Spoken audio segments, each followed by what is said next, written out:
you're in a bikini, you're in Colorado, there's snow behind you, you just played a show. That's fantastic. Okay, Uh, perfect. okay, last time we talked, things were very, very different. I believe like things were just opening up, like COVID wise, and you just released Blow Up, Yeah. and we were talking about falling in love on tour, Oh. how hard that was because a lot of your music was like it's hard to be in love and be on tour. So do you want to kind of give us a little recap of how things changed since then? Oh, You good don't have to go into intro. details, but Good intro into that.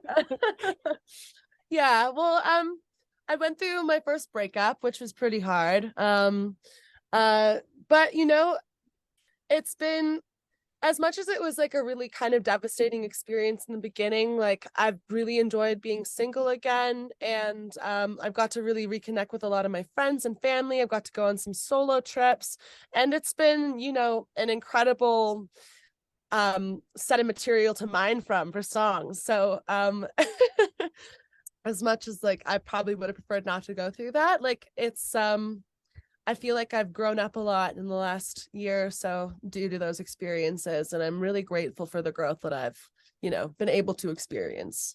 yeah, I find Yep. that after any breakup, there's like that mourning period, of course, and then there's just like this Oh, yeah. incredible like self-discovery that happens hard and fast. It does. Yeah, it's shocking. And it's like, I think it's like a self-preservation thing. Like you need to like just love yourself so much in order to like just convince yourself you're worthy of happiness and stuff. Like, sorry, I'm going so deep and for No, like the please, beginning of yeah. this, Yeah, you yeah. know. However deep you want to go, like I know there's probably boundaries. You don't want to be like Yeah. dishing out Well, all the I'll tea. say I'll say like it was a tough breakup for both of us and that we're on good terms. Obviously, like it's a bit of a, I'm sure we'll talk about the song.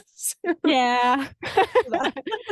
So you haven't released the song yet, right now. Mm-mm, mm-mm. It is coming out May 5th, but by the time that we like air this, it will be released. How are you feeling about releasing Um, a song called Blame Brett? I'm feeling really, you know, at first I was nervous, but I got his permission when to release it when I was writing about it. I'm like, oh, hey, I kind of have this funny idea.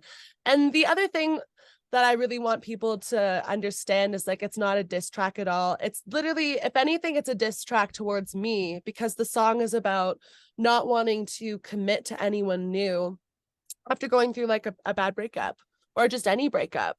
And it's sort of about my, current dating status, which is like being a little promiscuous girl right now, with like a little bit of lighthearted teasing throw in. But Yeah. it's a very innocent song. But I think it's like, you know, everyone that's been through a breakup knows that they're kind of reluctant to jump into anything super quickly after your heart's been hurt. Exactly. And that's exactly what I got from the song. Like I saw my music director sent me the name of it and I was like, "Oh shit, name drop. Give me Yeah. his first and last name, like credit card. I Yeah. want his social security number. Give me his home address." And like I'm sure all your fans are like on board to just like, they, "We're going to they are. protect Jordan, okay?" But then you listen to the Yeah. song and you're like, "Oh no, this is not a diss track." At no point do you say anything bad about him. It's just like No. your experience after a relationship. So that is exactly what it sounds like. So, Yeah. Perfect. yeah, That's take a good. deep breath Yeah. and realize that. I was a little, I was a little nervous that people were going to go a little overboard with all that stuff before, like, because we've been releasing little tidbits of the song, but I think once they get the full context of it and all the lyrics, they'll be like, oh, it's not a diss track at all. Oh, Yeah, absolutely. just a little teasing. Yeah. Do you find though, like when you're going through something hard, that writing can be just as hard, or do you find it therapeutic? Do you find it like a release? It depends, like there have been songs that we're going to be releasing in September on the album that were particularly tricky to not necessarily write. Writing always feels good because it's sort of like a therapy session. You're writing out all your feelings, you're getting it all out there, you're getting it on the page. It feels like an ablution. Sorry, that's really graphic. The thing that I actually struggled with was being able to properly express my emotions when I was recording it.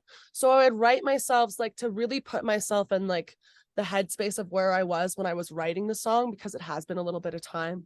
I would leave myself like little notes that like would bring me back to a situation that would make me sound like incredibly genuinely sad when I was singing stuff. So I found like that process to be tricky.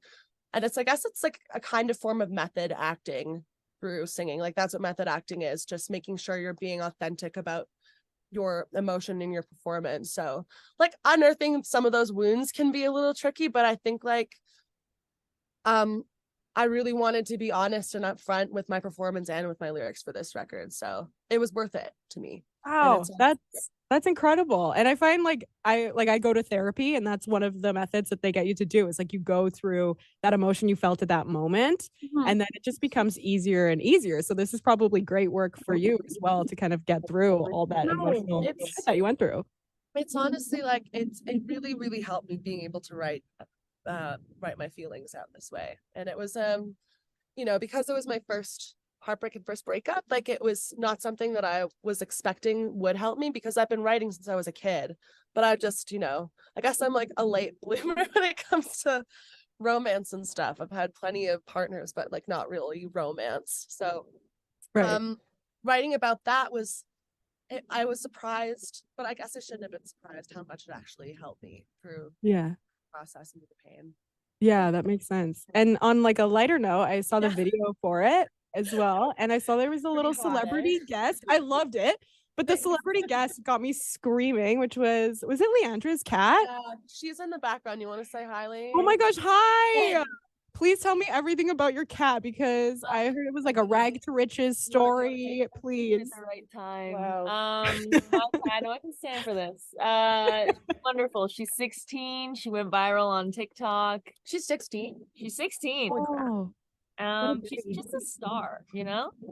And I asked if she could be in the video. Actually, my mom, when we were having breakfast, she's like, Callie should be in your video. It's like, you're so right.